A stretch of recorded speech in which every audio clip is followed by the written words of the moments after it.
Now, you know how I am while I'm in here. Hey friends, welcome back to the shop. In this episode, we are going to tackle replacing the passenger CV axle on this 2020 Kia Sorento EX Sport. This is my son's SUV, so he is getting in the shop with us and getting dirty. Now, real quickly, we'll cover the tools that are going to be needed and also where we got this, because that is a big part in this particular project, and it could save you a ton of money. So first, let's talk about why we're here, what actually is causing us to go ahead and replace this. So Aaron, do you want to share kind of the symptoms that led us to this point? So the biggest symptom is around 60 to 70, 75 miles per hour, you start feeling it shaking. The more you're at that constant speed, it gets rougher. At lower speeds, around 30 to 40, if you are paying attention, it feels more of like the tires wobbling. It can be confused with the way the road feels. Besides that, there is a slower acceleration. Those are the biggest differences that you can feel. So Aaron actually lives up in Illinois, so we had him take it into a shop just to verify before we started going down this rabbit hole.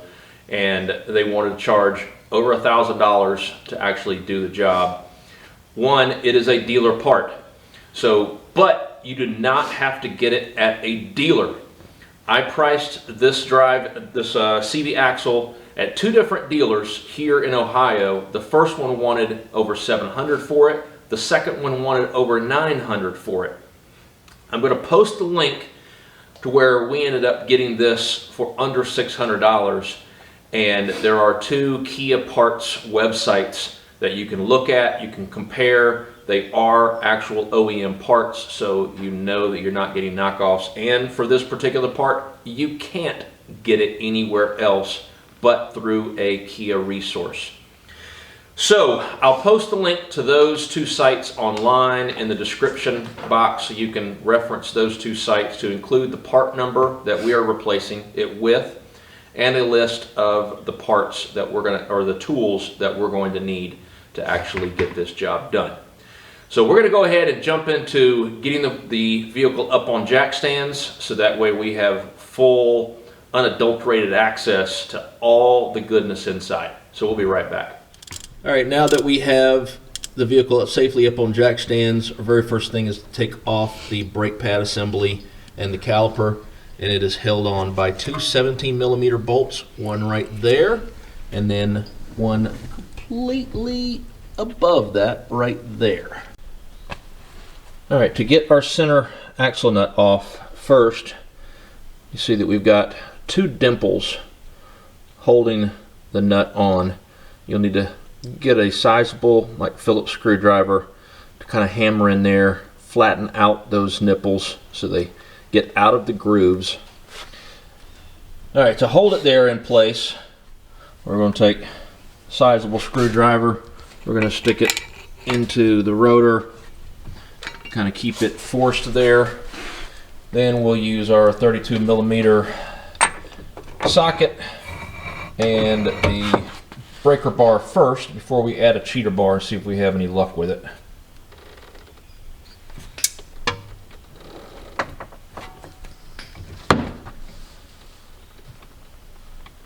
All right. Nicely done. Good job there, young man. Putting that young back right into it. It's a 70-year-old back. Ruptured disc. All right, we'll go ahead and finish getting this off, and then we'll jump into the rest of the brakes and the rotor. All right, once we get the actual caliper assembly off, go ahead and hang it up on the springs just so there's no undue pressure on your brake line. And you could just cut up the good old clothes hanger and it works perfectly. Just a tip here. That's what she said. With the bolts that you take out, go ahead and screw them back in so you don't get to a point where you're looking around trying to figure out where you actually put them, you know exactly where they're at. All right, next step, we need to take these rotors off, and you have 2 Phillips screws in there that we need to go ahead and remove in order to get them off of there. Highly recommend using a ratchet Phillips bit compared to a standard screwdriver. You could end up stripping it. Once you get it broken free, then you can use a regular screwdriver to take those out.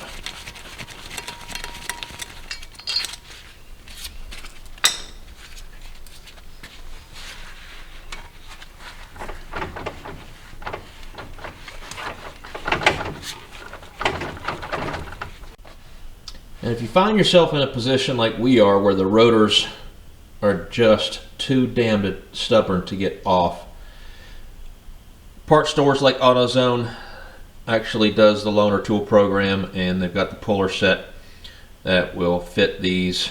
This is the larger of the pullers that they have, and it actually fits on there pretty nicely.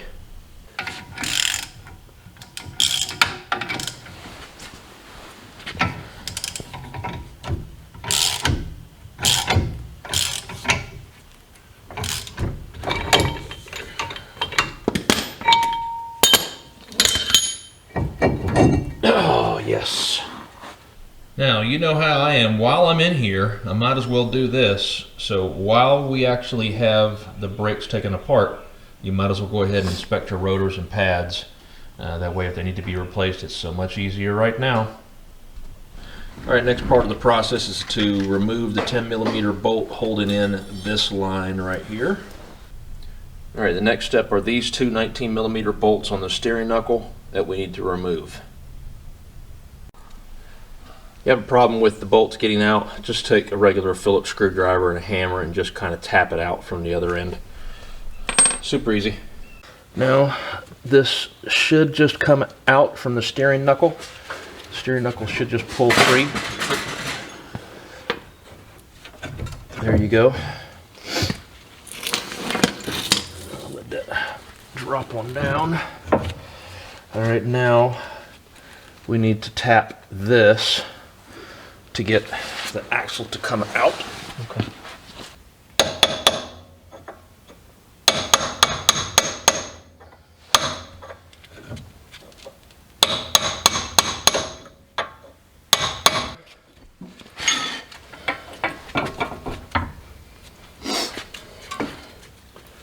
All right, for the next step, in order to be able to get that shaft out, then you have to drop the actual engine protecting cover, and that is all held in by 10mm bolts.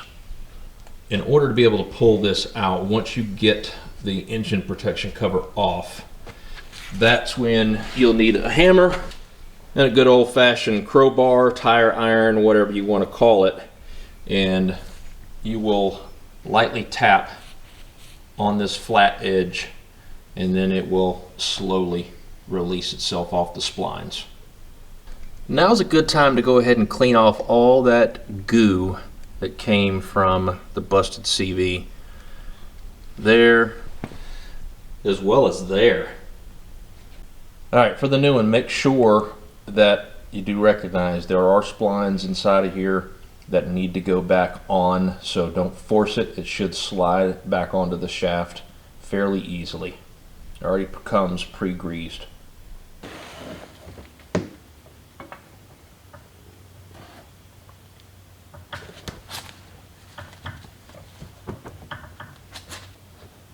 Felt like it was lined up. There you go.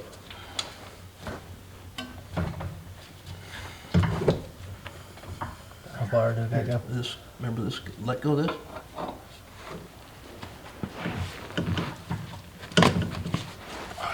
There you go. Now you're in. Okay. All right. Okay. All right, so now, just like that.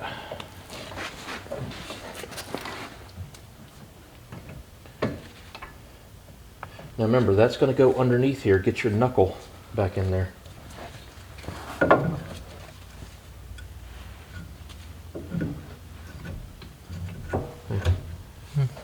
Get this in first.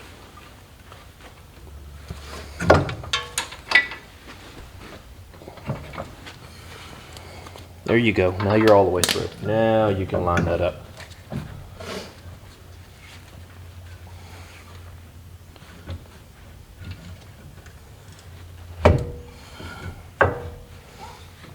Now, there you go.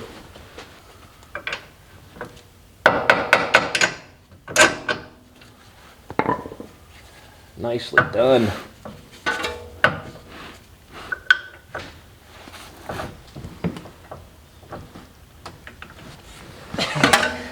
Here, how about I push? Keep going some more. More. There you go. All right.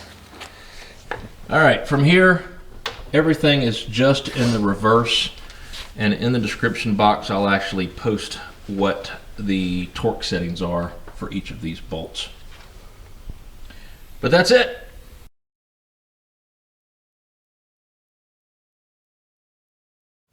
Well, that wraps up this episode. What do you think? Exhausted. Exhausted? No. It was easy. Was it easy? More running around there. Yeah. We had to run around and get the pullers from AutoZone. We didn't have those on hand, and we got the rotors turned, so we needed to go do that at the same time.